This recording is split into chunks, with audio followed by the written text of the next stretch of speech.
que nos podamos reunir en la en el lugar que hemos destinado para honrar y exaltar el nombre de nuestro Señor y Salvador. Y hoy vamos a volver a meditar en la Escritura, en el pasaje que hemos estado meditando en las últimas semanas. Así que quiero invitarle a que vaya rápidamente al libro de Judas. Y me hubiera gustado leer del versículo 5, pero vamos a leer del versículo 8 hasta el versículo 10, el párrafo completo. Voy a indicar con amén cuando lo haya localizado. Si está teniendo problemas para encontrar a Judas, pues cierre su Biblia y la vuelve a abrir de atrás para adelante y allí lo encontrará. Dice la palabra del Señor: no obstante, de la misma manera también estos soñadores mancillan la carne, rechazan la autoridad y blasfeman de las potestades superiores. Pero cuando el arcángel Miguel contendía con el diablo, disputando con él por el cuerpo de Moisés, no se atrevió a proferir juicio de maldición contra él, sino que dijo: el Señor te reprenda. Pero estos blasfeman de cuanta cosa no conocen, y en los que por naturaleza conocen, se corrompen como animales irracionales. Señor, te pedimos en esta mañana que tú puedas hablar a nuestras vidas, que tu Espíritu Santo sea glorificado por medio de traer convencimiento a nuestras mentes. Que Cristo sea glorificado al poderlo ver en este pasaje. Señor, y lo más importante, Señor, que quizás las almas lleguen a conocerte, que la iglesia sea edificada. Señor, y que las palabras que se hablen sean alineadas a tu palabra y no a los deseos del predicador. Gracias por la disposición de tu pueblo. En el nombre de Jesús. Amén. Puede tomar asiento. Hoy nos estaremos enfocando en el versículo 8 de nuestro estudio expositivo de la epístola de Judas, donde estamos viendo una defensa de la fe, pero al mismo tiempo estamos tratando de identificar aquellos falsos que se han infiltrado secretamente en la iglesia. La semana pasada terminamos de hablar de los 3 ejemplos que Judas utiliza como una advertencia para refutar la falsa idea de que algunos tienen de que se puede convertir la gracia de Dios en libertinaje y que nada, absolutamente nada, va a pasar. Y los 3 ejemplos apuntaron a el pueblo judío, a los descendientes de biológicos o sanguíneos de Abraham, apuntó a los ángeles y apuntó a los gentiles. Ahora en el versículo 8, Judas continúa dando una descripción de estos falsos cristianos, falsos maestros, falsos profetas que se han introducido dentro de la iglesia del Señor Jesucristo. Y hoy tristemente muchas iglesias están apostatando porque han dejado que estos se hayan infiltrado, estos falsos maestros se hayan infiltrado en las iglesias locales y nadie los ha identificado. Por el contrario,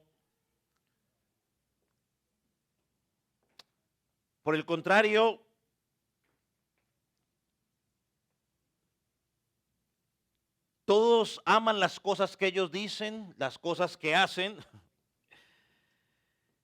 Y este pasaje debe tener valor para nosotros el día de hoy como iglesia. Porque muchas veces está usando la palabra de Dios para enseñar cosas que la palabra de Dios no enseña. Judas aquí nos llama la atención. Por medio de estos tres ejemplos que ya estudiamos la semana pasada, y nos dice en el versículo 4 que estos impíos han convertido la gracia de Dios en libertinaje, y en el versículo 8 nos habla del carácter de estos impíos y utiliza tres verbos: contaminar, rechazar y blasfemar. Leamos nuevamente el versículo. No obstante, de la misma manera, también estos tres soñadores mancillan o contaminan la carne, rechazan la autoridad y blasfeman de las potestades superiores. Judas comienza diciendo, no obstante, de la misma manera, también estos. Y esta palabra o esta frase, de la misma manera, es una transición importante en nuestro estudio porque nos permite conectar lo que va a decir con qué, con lo que ha dicho. Es decir, que estos tres ejemplos que ya estudiamos, los ejemplos de Israel, los ejemplos de los ángeles y el ejemplo de los gentiles, de estos libertinos de Sodoma y Gomorra y las ciudades vecinas, están conectadas o corresponden a lo que Judas va a decir. Es más, si usted me apura un poco o si usted mira el pasaje, los tres pecados que menciona Judas en el versículo 8 están conectados o corresponden a lo que él mencionó anteriormente. Por ejemplo, cuando usted mira el pecado de mancillar o contaminar, lo podemos alinear tranquilamente con el pecado de la homosexualidad mencionado en el versículo 7. El pecado de rechazar la autoridad o la rebelión, ¿con qué pecado lo podemos conectar? ¿Con qué versículo? ¿Versículo cuál? ¿Quiénes se rebelaron a la autoridad? Los ángeles. Y el pecado de injuria o de blasfemia equivale a la incredulidad de los israelitas en el desierto.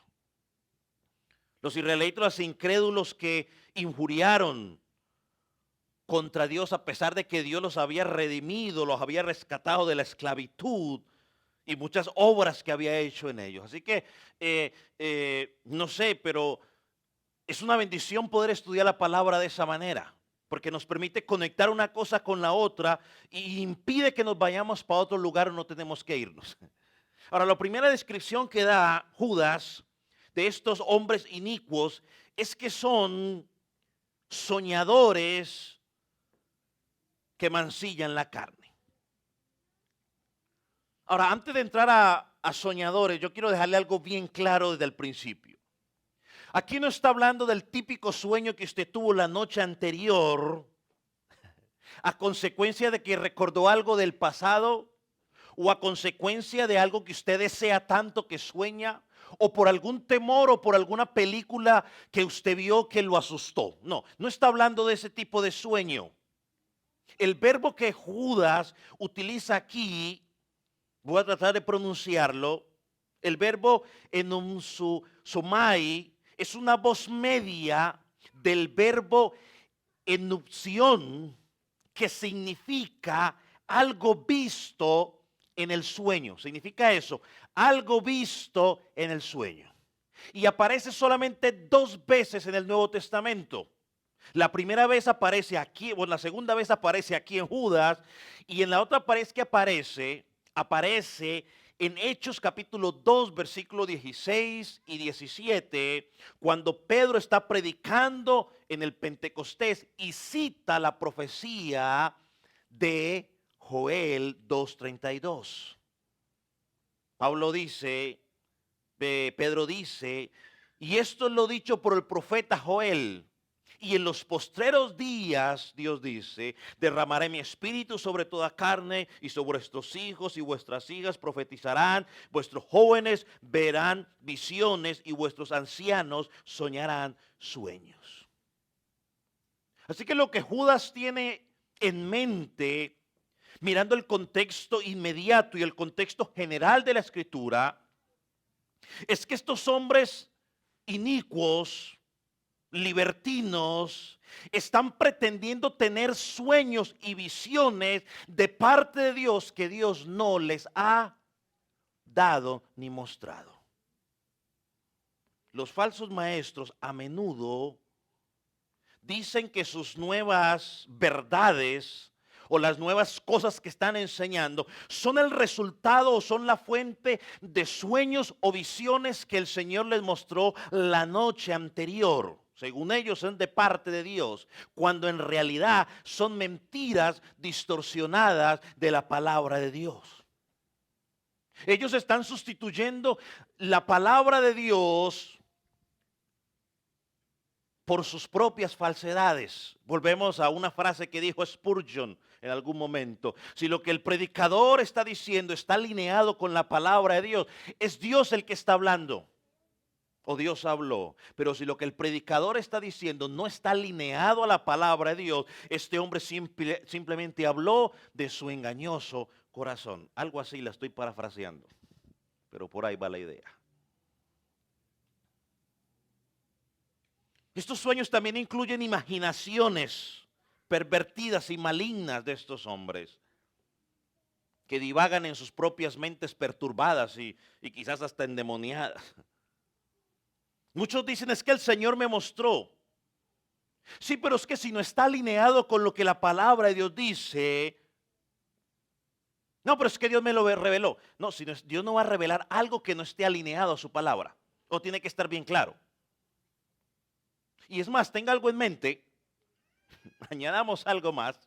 El término soñadores en el Antiguo Testamento siempre hace alusión a falsos profetas. Hay dos pasajes que usted puede leer, Deuteronomio 13, del 1 al 5, y Jeremías 23, del 25 al 32, eso lo voy a leer en el momento.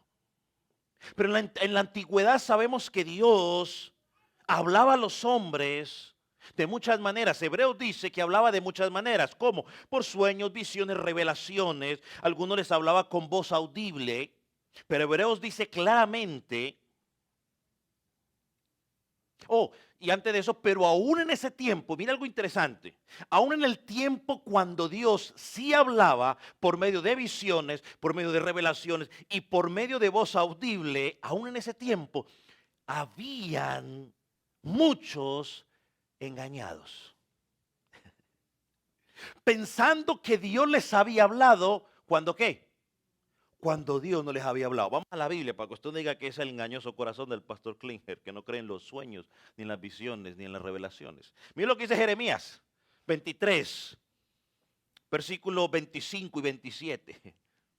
Eso lo hemos tocado en varias ocasiones. Así que vamos a volver nuevamente a él.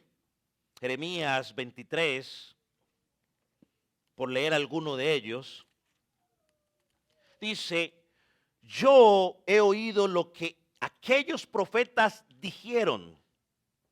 Profetizaron mentira, ¿en quién? En mi nombre, diciendo, soñé. Versículo 26. ¿Hasta cuándo estará esto en el corazón de los profetas que profetizan qué? Mentira. Y que profetizan el engaño de su corazón. No me da Jeremías, engañoso es el corazón. Profetizan el engaño de su corazón. No piensan cómo hace mi pueblo, se olvidan de mi nombre con sueños que cada uno cuenta a su compañero, al modo que sus padres se olvidaron de mi nombre por Baal. Aún en el tiempo, mis amados hermanos, y póngale atención, aún en el tiempo donde Dios mismo se manifestaba de esa manera, Dios dice, hay hombres que están engañados diciendo que han soñado algo, que yo les he mostrado algo, cuando yo ni les he mostrado absolutamente nada. Engañados con sus propios sueños, con sus propias profecías. Hermano, esto es peligroso. Aún esa manera de revelación ya pasó. Hoy no necesitamos visiones, hoy no necesitamos sueños, hoy no necesitamos nuevas revelaciones. Simplemente porque la revelación ya está completa. A Dios no se le olvidó nada. Es que se me olvidó algo y ahora le voy a revelar al pastor Klinger para que le diga a la iglesia lo que a mí se me olvidó decirle. Bueno, le dice la iglesia local, ¿y el resto qué? Hebreos dice, en Hebreos capítulo 1, usted ya lo sabe de memoria, espero y aspiro, que Dios hoy habla por medio de ¿quién? De su Hijo. Su Hijo que ya fue revelado ¿en dónde? En la palabra de Dios. ¿Quiere que Dios le hable? Por favor, estudie la palabra.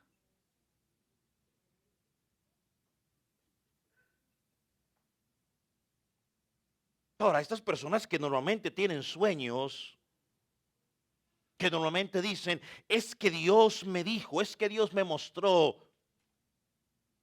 Bueno, tendríamos que hacerle una pregunta. ¿Cómo sabes que no es tu engañoso corazón el que está hablando?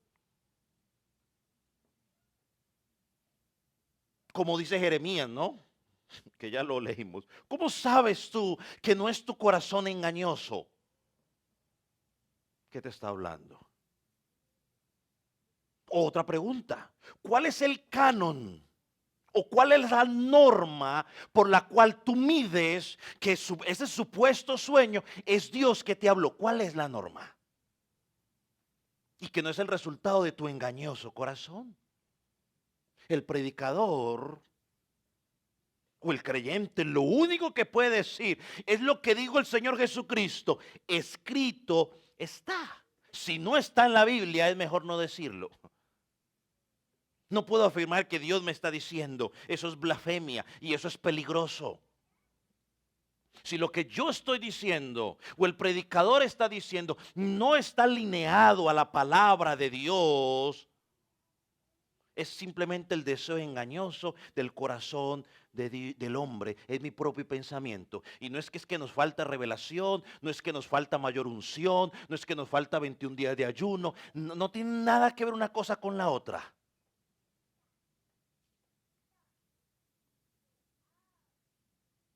Es que el Señor me dijo, hermano, tenemos que dudar de nuestro corazón.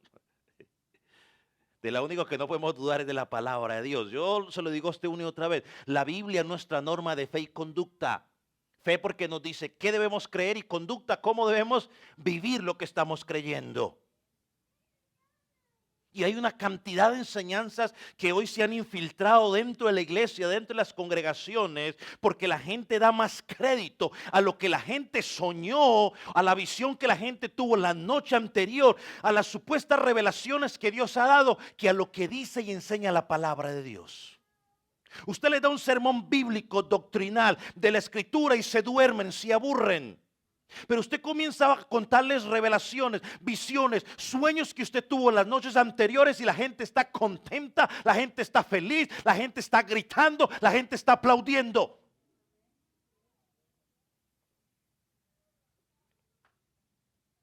Y hoy la gente sigue más los sueños, sigue más los sueños fantasiosos, las visiones fantasiosas que la palabra de Dios. Hoy la palabra de Dios está ausente en los templos. Está pasando lo que le pasó al pueblo, ¿no? ¿Dónde se perdió la escritura? En el templo. Yo no sé si usted lo ha notado. Si no lo ha notado, se lo voy a decir. Pero ya a partir de 2 domingos o 3 domingos y 2 o 3 miércoles, hemos empezado a leer porciones de la escritura a la apertura de los servicios. ¿Alguien lo notó ya? ¿Alguien se preguntó, ¿y por qué estaremos haciendo eso? Ya, levante la mano el que ya se preguntó. Ninguno se lo ha preguntado. Bueno, porque es que la iglesia, ¿a qué venimos a la iglesia? ¿A entretenernos? ¿A mirar cómo vino vestido el otro? a mirar quién pecó. No, no, no, es que la iglesia se reúne a estudiar la palabra de Dios, a leer la palabra de Dios, a orar, a cantar. A eso venimos. Si usted quiere entretenimiento, váyase a otro lado.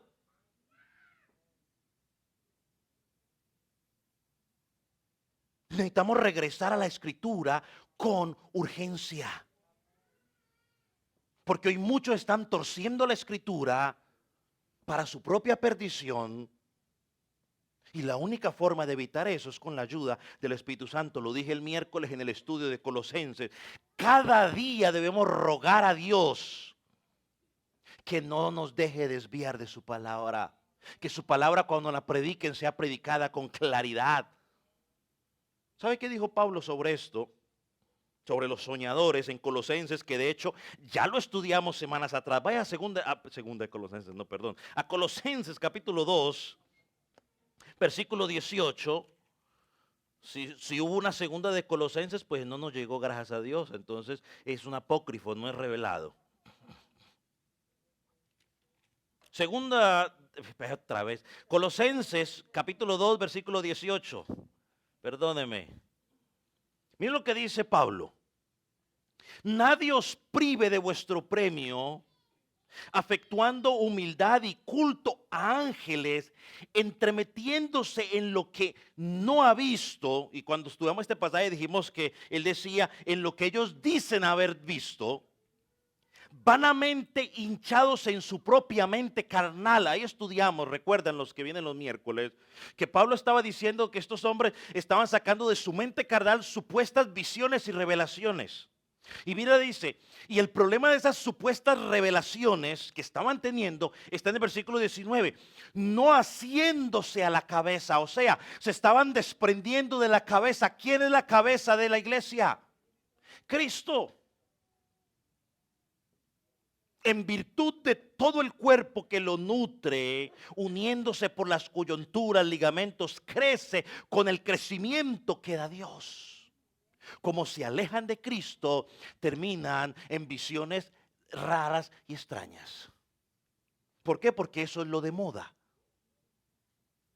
Timoteo 4, 1 y 2, que también es muy conocido. Pero el Espíritu dice claramente, en los postreros tiempos, algunos apostatarán de la fe. ¿Por qué, pastor? Porque escuchan espíritus engañadores. Aquí no está hablando de demonios, está hablando simplemente de personas que tienen un espíritu de engañador. ¿Y doctrinas de qué? De demonios. Por la hipocresía de mentirosos que tienen cauterizada la conciencia. Ahora, luego de que Judas identifica de que son soñadores y que sus sueños son automáticamente falsos, que no provienen de Dios, ahora sí Judas nos da tres características de la naturaleza de estos hombres. Son inmorales o mancillan, son insubordinados, rechazan y son irreverentes. Pensemos en la primera, mancillan la carne. La palabra mancillar es ensuciar la carne. Y aquí carne se refiere al cuerpo físico y no a los deseos de la carne. Hay que aclararlo. Y lo que Judas está diciendo aquí es que estos falsos maestros son inmorales. Aunque a veces su inmoralidad no se conoce públicamente, pero son inmorales. No pueden refrenar su lujuria. Viven en esa lujuria porque no conocen a Dios. De hecho, el versículo 19, si usted mueva su Biblia ahí más adelante, Judas describe a estos hombres como que no tienen el espíritu. Es decir, no tienen el poder divino dado por Dios para poder controlar esos impulsos pecaminosos. Por eso siguen en la carne, siguen en su inmundicia.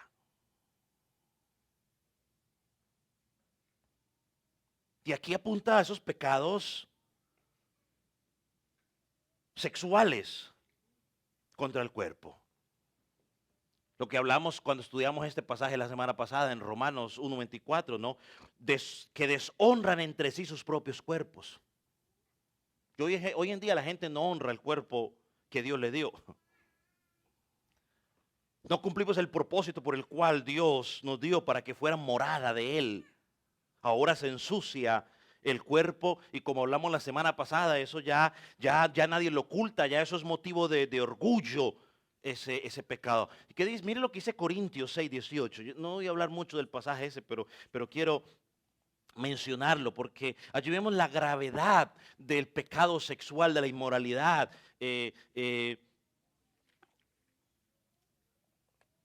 Dice, ¿qué dice? 1 Corintios 6:18. Miren lo que dice. Huid de la fornicación. Cualquier otro pecado que el hombre cometa está fuera del cuerpo, mas el que fornica contra su propio cuerpo peca. Claro, no tenemos mucho detalle, el apóstol Pablo no da mucho detalle. No dice mucho en qué quiere decir con cualquier otro pecado que el hombre cometa está fuera del cuerpo. Pero una de las cosas que podemos concluir por el contexto de la escritura es que el pecado de la fornicación destruye el alma y el cuerpo de la persona. Dice, cualquier otro pecado que el hombre cometa está fuera del cuerpo. Y alguien preguntará, pastor, ¿y qué de las drogas y el alcohol? ¿No son pecados también contra el cuerpo? Bueno, sí, pero hay una diferencia, que esas sustancias no se originan en la persona, esas sustancias vienen de afuera. Pero el pecado de la fornicación busca gratificar el cuerpo mismo y permanece en el cuerpo. Es una forma de destrucción interior de la persona. Debido a que esa unión sexual es la unión más profunda que puede haber entre dos personas. Por eso Dios la limitó únicamente ¿a qué? Al matrimonio. La inmoralidad sexual es mucho más destructiva que el alcohol, que las drogas y que cualquier otro crimen. Por eso Pablo dice, huid. O sea, la estrategia frente a la fornicación es la misma estrategia de José, no es otra. Salga corriendo, escape por su vida.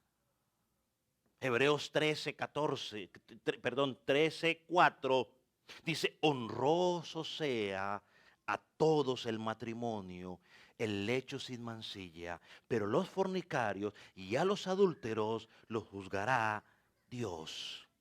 Y hay gente que dice, no me juzgues, a mí el único que me juzga es Dios. A mí, eso me preocupa a mí.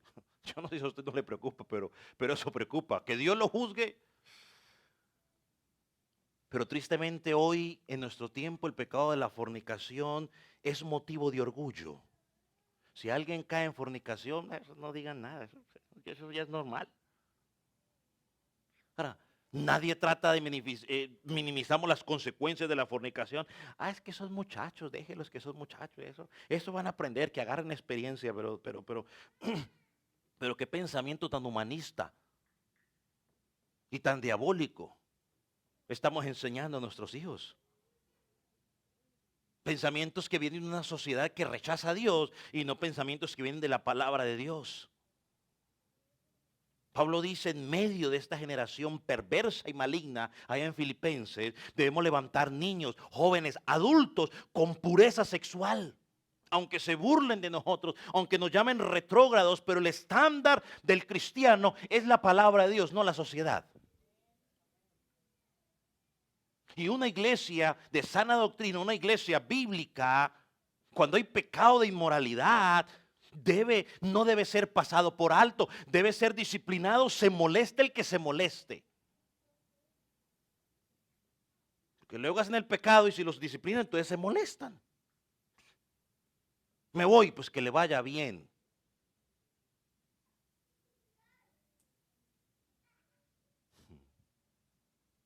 Segunda cosa que nos dicen de estos hombres, rechazan la autoridad. como aman su inmoralidad, lo siguiente que hacen es rechazar la autoridad. En el pasaje paralelo, en segunda de Pedro, versículo 2, el versículo 10, Pedro dice lo siguiente: y mayormente aquellos que siguiendo la carne andan en concupiscencia e inmundicia y desprecian el señorío. Judas dice que ellos desprecian deliberadamente la autoridad divina. Así que la frase rechazan la autoridad debe entenderse que estos hombres como estilo de vida no quieren someterse a lo que Dios dice en su palabra. El verbo rechazar ahí en el griego significa gente que ha dejado de lado la ley divina. Como consecuencia de ello desprecian a Cristo, desprecian su evangelio, quieren tener dominio sobre sus propias vidas y hacer lo que bien les parece. Creo que estos son los mismos a los cuales el Señor Jesucristo en Mateo 7, ¿qué les dijo? Apartaos de mí, ¿qué? Hacedores de maldad.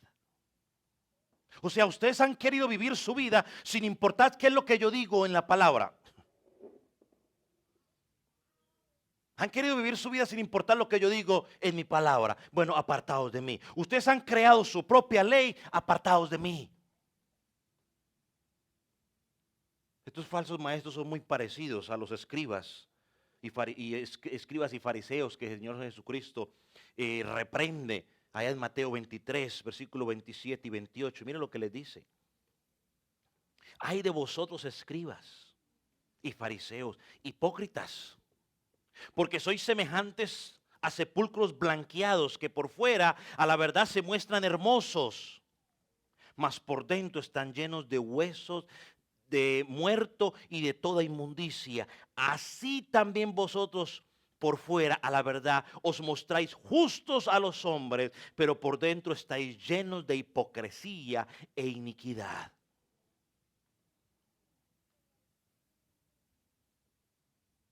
Y cuando pensaba en aquí en rechazan la autoridad, es fácil pensar únicamente en la autoridad divina y quedarnos allí. Pero sabe que estos falsos cristianos también rechazan la autoridad civil y la autoridad eclesiástica. ¿Cuál es la autoridad civil? Bueno, el gobierno. La eclesiástica, ¿cuál es? La iglesia. ¿Qué enseñó Pablo? Y mira algo interesante, porque yo quiero que usted se ponga en el momento. Recuerde que Romanos no fue escrito específicamente para la iglesia del Calvario en el 2021.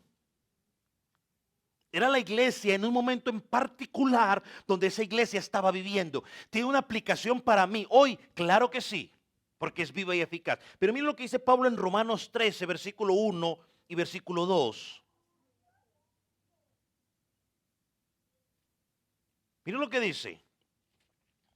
Yo voy a dar tiempo para que usted lo busque porque quiero que lo lea de su palabra y lo compare para que no diga que yo lo estoy cambiando.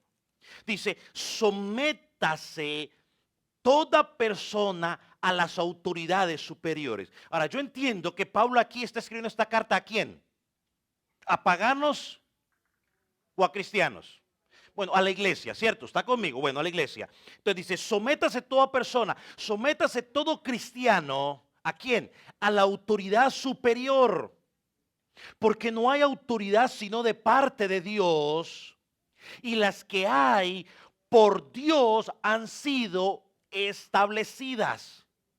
De modo que quien se opone a la autoridad, a lo establecido por Dios resiste, y los que resisten acarrean condenación para sí mismos. ¿Dice lo mismo su Biblia? Pues la versión DK esta que estoy leyendo yo. El creyente, si dice que es creyente, debe reconocer la autoridad civil y sujetarse a ella, quien sea que sea. Y le aclaro algo. Usted dirá, pastor, es que en ese tiempo era diferente. Un momento, Kimosabi. Porque en el momento cuando Pablo escribió esta carta, la autoridad máxima era un hombre impío, era un hombre malvado, era un hombre inmoral. Totalmente. Nerón. Y Pablo le dice, sométanse a él, porque rechazarlo es pecado. Estos hombres decían que como cristianos no tenían que someterse a la norma civil. No, el cristiano se caracteriza por ser una persona que respeta todas las leyes, a menos que esa ley vaya en contra de Dios.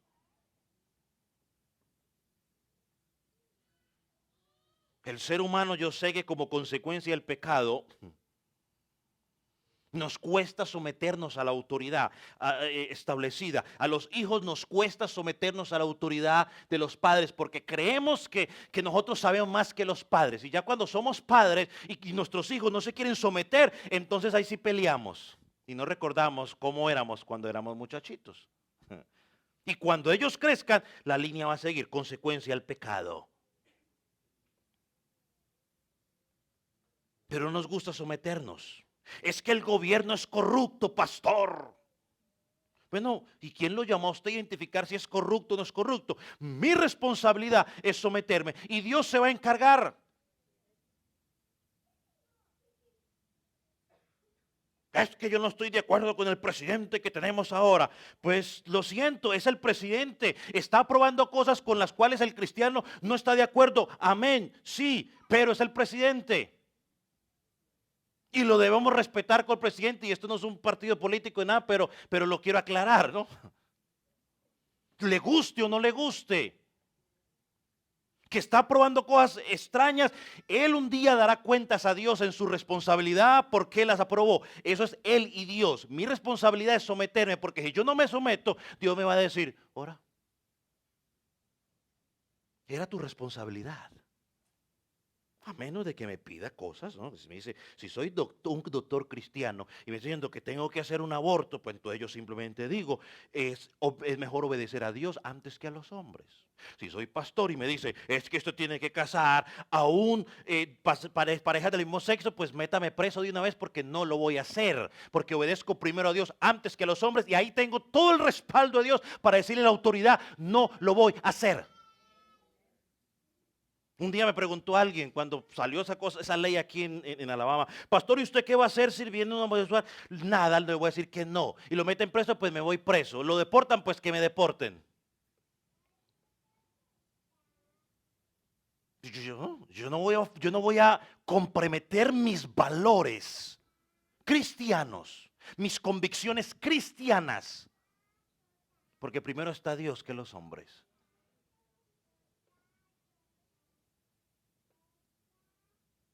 Hoy algunos dicen, es que yo no le hago caso a nadie, solo a Dios. Ay, no. Mire, eso suena hermoso, eso suena tan espiritual, tan piadoso.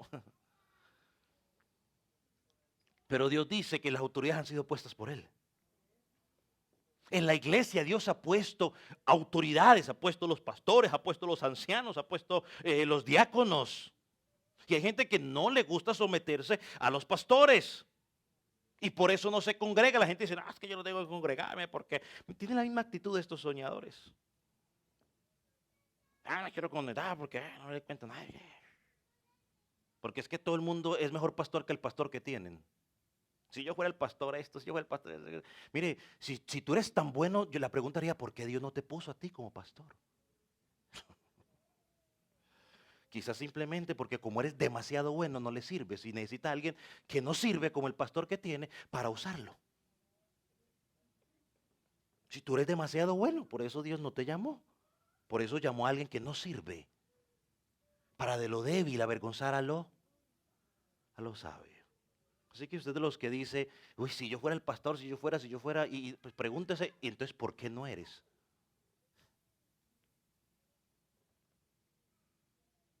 Hermano, déjeme recordarle que el primero que no se sometió a la autoridad suprema fue ¿quién? Satanás y sus demonios. Ya lo estudiamos hace 2 semanas.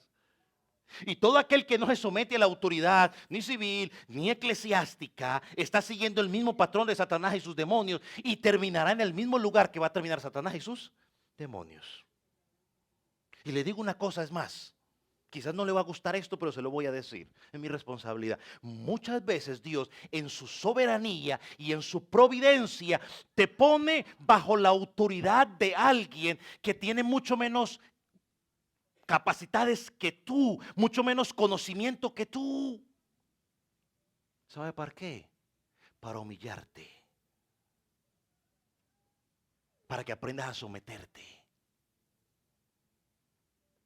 Ay, es que yo soy muy antiguo en el evangelio para estar sentado a que un nuevo me enseñe. Dios te dice, humíllate, deja tu orgullo, que no eres nada, sin vergüenza.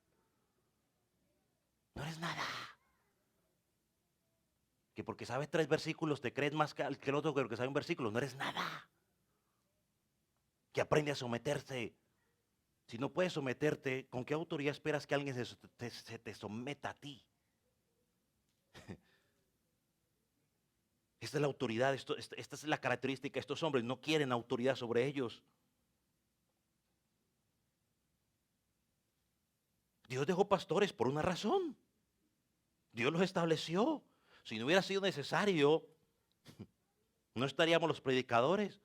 No sería necesaria la iglesia local. Cada quien que lea su Biblia en su propia casa, que saque sus propias conclusiones, que viva como quiera. Pero la Biblia, previniendo todo eso, segunda de Pedro capítulo 1, versículo 20 y 21, nos dice que la escritura no es de interpretación privada.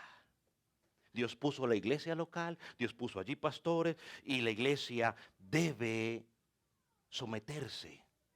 A no ser de que esos pastores se hayan convertido en unos faraones y que quieran convertir a las ovejas en súbditos. Entonces allí el creyente puede decir, un momento, es mejor obedecer a Dios que a los hombres. Si no hay cambio, me voy para otro lado. No sé. La tercera cosa que nos habla de estos hombres, que entramos en terreno medio espinoso, pero bueno. Dice blasfemian de las potestades superiores, versículo 9, o versículo 9, no, versículo 8 al final dice, y blasfeman de las potestades superiores, pero cuando el arcángel Miguel contendía con el diablo, disputando con él por el cuerpo de Moisés, no se atrevió a proferir juicio de maldición contra él, sino que dijo, el Señor te reprenda. Déjeme leerle el pasaje paralelo allá en Pedro, segunda de Pedro capítulo 2, versículo 10 y 12. Búsquelo rápidamente.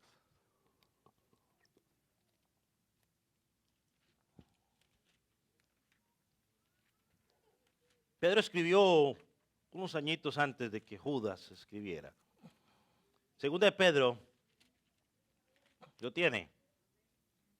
2:10 dice, y mayormente aquellos, en esto voy a leer la idea completa, y mayormente aquellos que siguiendo la carne, andan en concupiscencias e inmundicia y desprecian el señorío.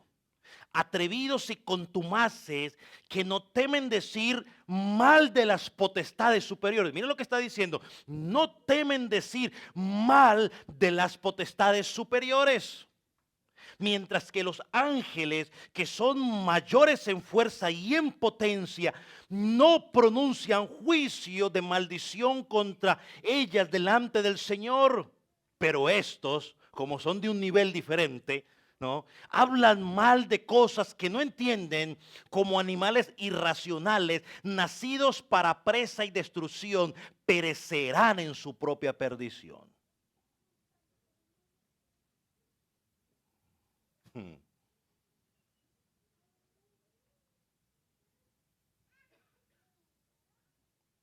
el contexto de esta epístola, Judas menciona un evento, la disputa entre el arcángel Miguel y el diablo, o Satanás. Y Judas manifiesta que Miguel, el arcángel, no se atrevió a presentar ninguna injuria contra Satanás. Y Judas dice que esta gente no vacila en insultarlo. Hermano, Judas nos lleva a examinar la conducta del arcángel Miguel.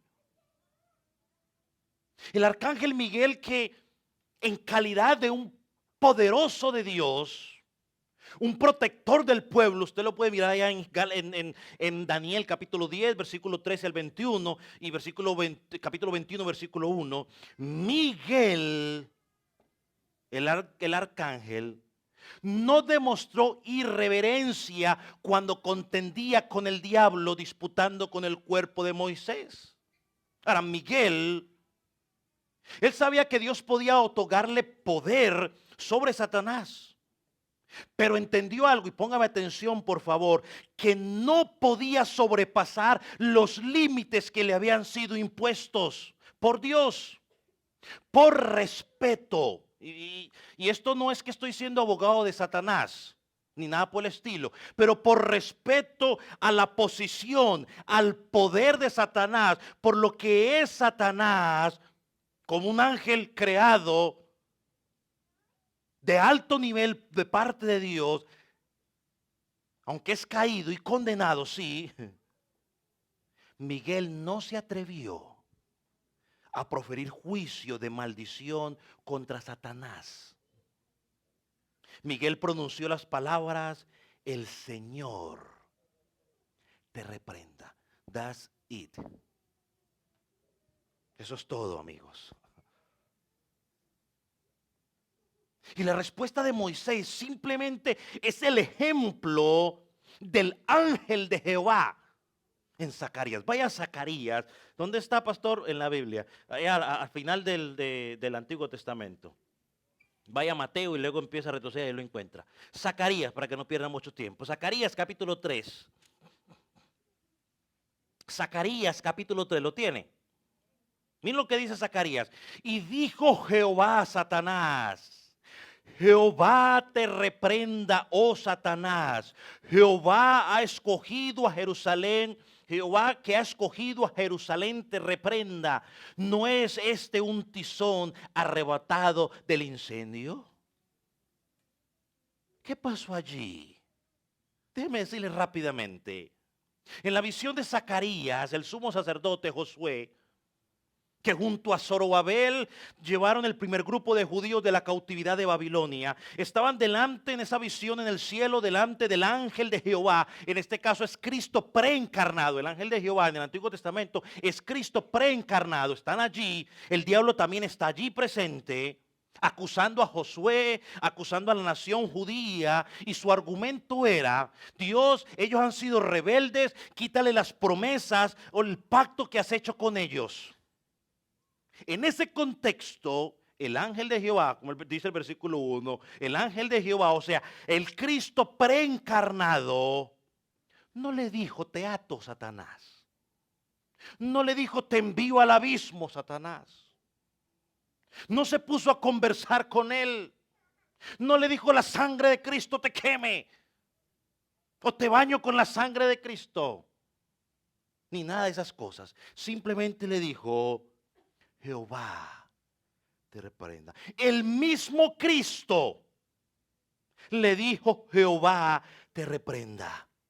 El arcángel Miguel hizo lo mismo. Apeló a la autoridad soberana. Y parece que eso terminó la disputa con Satanás. Oh, perdóneme, mis hermanos amados. Y quizás me meta en cosas que usted no quiere que yo me meta. Pero hoy en día encontramos hombres como usted y como yo, que según ellos dicen tener las capacidades especiales para tratar con el diablo al tú por tú. Como si Satanás y sus ángeles no fueran una potestad poderosa. Hoy tristemente nos encontramos en un cristianismo que nos quieren hacer creer que somos hombres, no sé, casi cerquita a convertirnos a una deidad. Y yo se lo he dicho en varias ocasiones y hoy lo vuelvo a decir. Aprenda esto. La misma mentira de Satanás que le dijo a Eva, serás como Dios, es la misma mentira que nos han dicho hoy y la gente se la está creyendo. Y hoy se cree la gente que pueden pelear con Satanás al tú por tú. Y se pasa y parecen los cazafantasmas la película. Andan buscando al diablo hasta en la Coca-Cola para ir a pelear con él. Satanás le dijo, seréis como Dios. Y la gente está convencida que quieren, que pueden ser como dioses ellos. Y Satanás les ha cambiado la mentira de otra manera, se las ha disfrazado de otra manera. Y usted los ve por todo lado. De muchas maneras. Otro día hablaremos de ellas. Pero hermano, aprenda esto, por favor.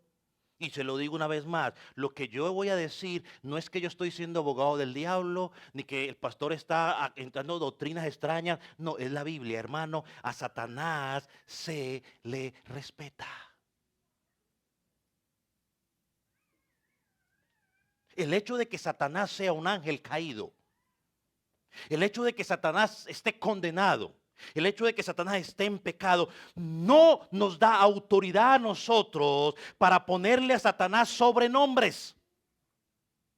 El chanclas, el chamuco, o etcétera, etcétera. Anoche le preguntaba a mi esposa, dígame algunos nombres que le dicen a Satanás para recordar. Le dicen el chanclas, el chamuco. No, él no es el chanclas, él no es el chamuco, él es Satanás, el diablo o el Luzbel, que era el otro nombre que tenía. No tienes autoridad. Y por muy cristiano que seamos, honestamente, yo le dije, Señor, perdóname cuando estaba estudiando esto, porque en algunas ocasiones yo le he dicho el chanclas, el chamuco. Señor, perdóname. Porque si ni el arcángel se metió en ese rollo, ¿quién soy yo? ¿Quién soy yo? A Satanás tampoco se le añade ningún adjetivo. Es que el feo, el no sé qué cosas, el asqueroso. Hermano, corrija, por favor. Yo sé que quizás lo hemos hecho en nuestra ignorancia, pero él no es el diablo el asqueroso, él es el diablo. O encuentra el pasaje donde dice que y estaba el diablo el feo, o el diablo el gordo, o el diablo el cachudo. Búsqueme el pasaje, por favor. O en algún lado, bueno, no, pronto no está el pasaje, pero en algún lado donde implique que es feo. Es más, la Biblia dice que era un ángel precioso o es un ángel precioso.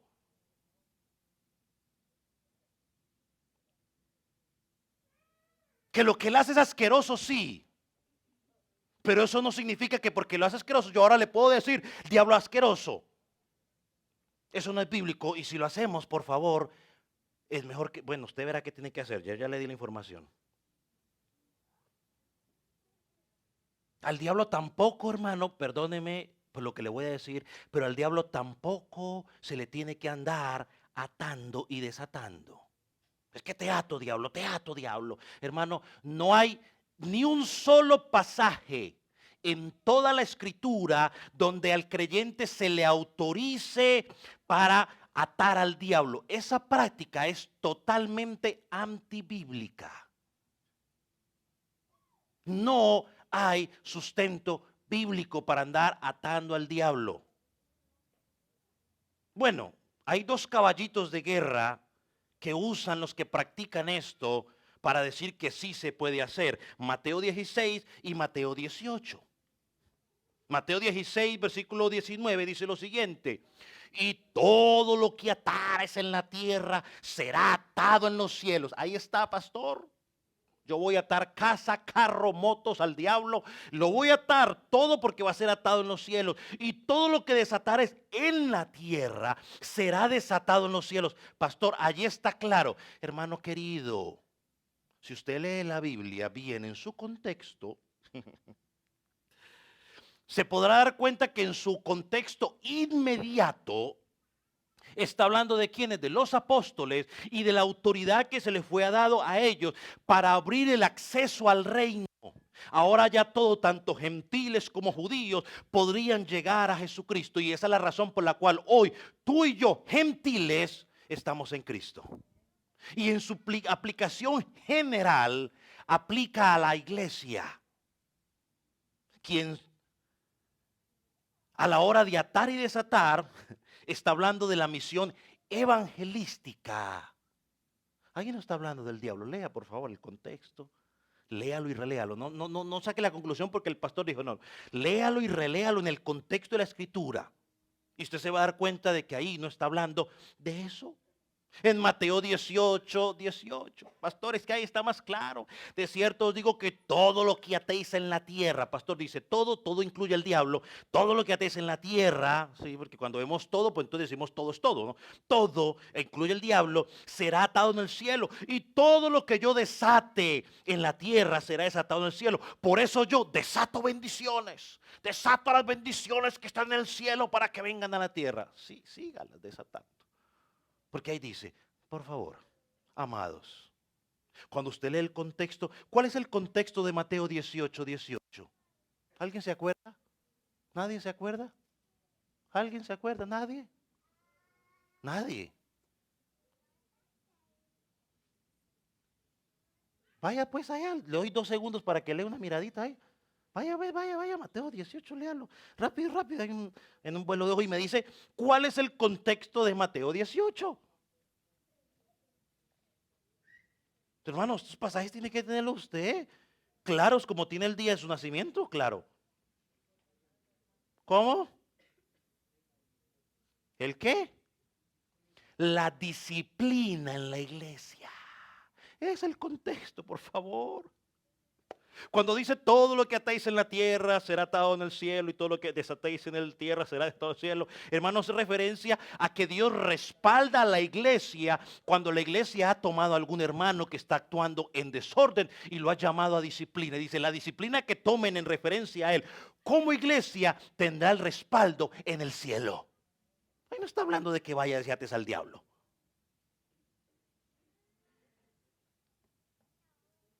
Yo reconozco y entiendo por la escritura de que tenemos una lucha espiritual. Pero los creyentes no tenemos que no tenemos que enfrascarnos en una batalla campal con Satanás, ni con sus demonios, y menos atarlos y menos reprendiéndolos. Es que te reprenden el nombre de Jesús, pero ¿de dónde sacamos eso? Hermano, Satanás ya está atado. Su palabra, Mateo, miren lo que dice Mateo 12:29. Donde está hablando de atar al hombre fuerte. Miren lo que dice, porque ¿cómo puede entrar alguno a la casa del hombre fuerte y saquear sus bienes si primero no le ata? Entonces podrá saquear su casa. Aquí está hablando de la obra de Jesucristo sobre Satanás. Si alguien lo puede atar, ¿es quién? Cristo. Y ya lo hizo con su obra en la cruz del Calvario. La influencia de Satanás aquí en el mundo siempre está sujeta a los límites que Dios ha establecido en su soberanía. El llamado del cristiano bíblico sí hay una lucha real, pero es un llamado a resistir y a estar firmes, como dice Efesios 6 y como dice Santiago 4:7. Someteos pues a Dios, resistir al diablo y él huirá de nosotros. Así que esto tiene que ir al diablo, andarlo atándolo por todos lados. Hermano, perdóneme por lo que voy a decir, pero yo no sé cuántas veces he escuchado que atan el espíritu de fornicación, que atan el espíritu de drogas, que atan el espíritu de adulterio, y parece ser que están más desatados que nunca. Porque entre más lo atan, no pasa nada. Sí hay una guerra espiritual que tenemos que luchar y tenemos que pelearla. ¿Cómo se lucha? ¿Cómo se pelea? Pues hablaremos de eso en otra ocasión. Aplicación práctica de estos versículos para nosotros hoy. Recuerde que esas características de estos falsos profetas, si las pensamos únicamente en ellos, estamos perdiendo el foco de atención. Lo que hemos visto hasta ahora tiene que relacionarse con nosotros. Pero debemos preguntarnos, bueno, ¿cuáles de estas características tengo yo? ¿Será que soy yo, no sé, haciendo una aplicación de estos soñadores? No es lo que dice ahí, pero haciendo una aplicación. ¿Será yo de esos soñadores que yo sueño que soy salvo, creo que soy salvo cuando no lo soy? Que porque voy a la iglesia, que porque canto, eso me hace salvo. No, pues eso no hace salvo a nadie. ¿Será que soy yo de los que mancillan la carne? O sea, de que vivo una vida de libertinaje, practicando impurezas sexuales, porque nadie se da cuenta. Y esto es tanto para niños, jóvenes y adultos. ¿O eres tú de los que hay soberbia en tu corazón y no quieres someterse a ninguna autoridad? No te quieres someter a tu papá, no te quieres someter a tu mamá, no te quieres someter al liderazgo en la congregación. ¿Cuál es tu actitud cuando eres corregido? ¿Eres de lo que justifica tu pecado o eres de los que reconoce la corrección? ¿Sabe qué dijo Cristo? Cristo dijo que debemos aprender a ser como Él es. ¿Cómo es Él? Manso y humilde de espíritu. Cuando Cristo estuvo en su ministerio terrenal, se sometió a todas las autoridades impuestas sobre Él. Desde sus padres hasta las autoridades civiles, sin dejar por fuera la autoridad celestial. Yo pregunto, si Cristo, siendo Dios, se sometió a papá y mamá, hombres imperfectos pecadores, se sometió al gobierno, hombres paganos, ¿quiénes somos tú y yo para no someternos a nuestros padres, los niños que todavía están con sus papás? Si usted todavía vive con su papá, no importa que tenga 30 años, es un niño. Si yo fuera adulto, ya hubiera ido. Eso es otro tema. Perdóneme, prométeme ahí.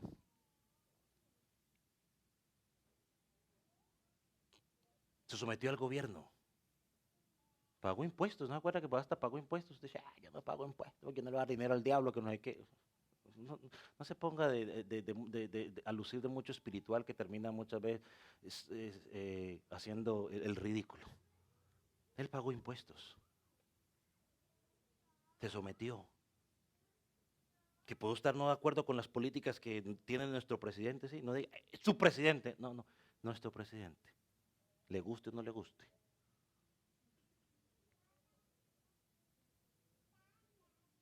Solo cuando se nos pida algo que violente la palabra de Dios, solo en ese momento podemos decir lo que dijeron los apóstoles en Hechos, es preciso obedecer a Dios antes que a los hombres, solo hasta en ese momento. Mientras tanto, es nuestra responsabilidad. Vamos a orar.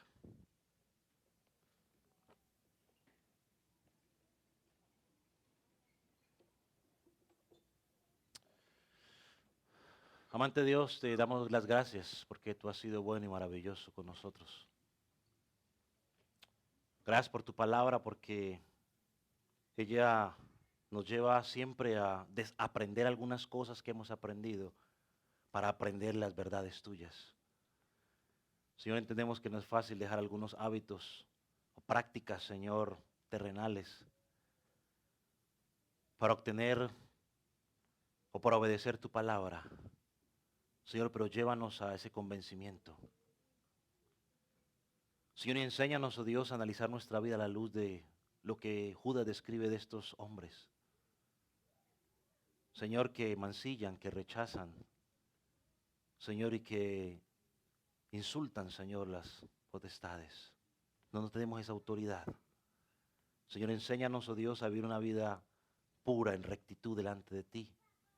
Enséñanos a someternos, oh Dios, a las autoridades civiles, eclesiásticas, a nuestros padres.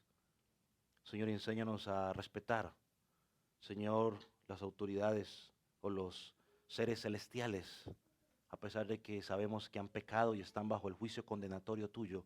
Esa es tu responsabilidad, no la nuestra.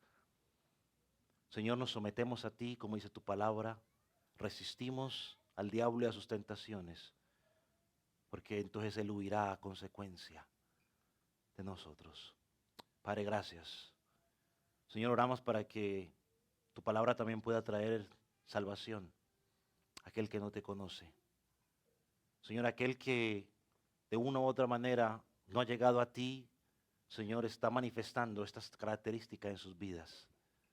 Señor, que está rechazando la autoridad tuya. Señor, y te pido para que tú traigas claridad a su mente para que esa persona pueda hoy en su espíritu despertar y reconocer la necesidad que tiene de ti. Y hoy pueda llegar la salvación a esa vida. Gracias, Señor Jesús. Y aquellos que te conocen en este lugar, oramos para que su fe no decaiga, para que su fe pueda estar fundamentada en tu palabra. En el nombre de Jesús te damos gracias, nuestro Señor.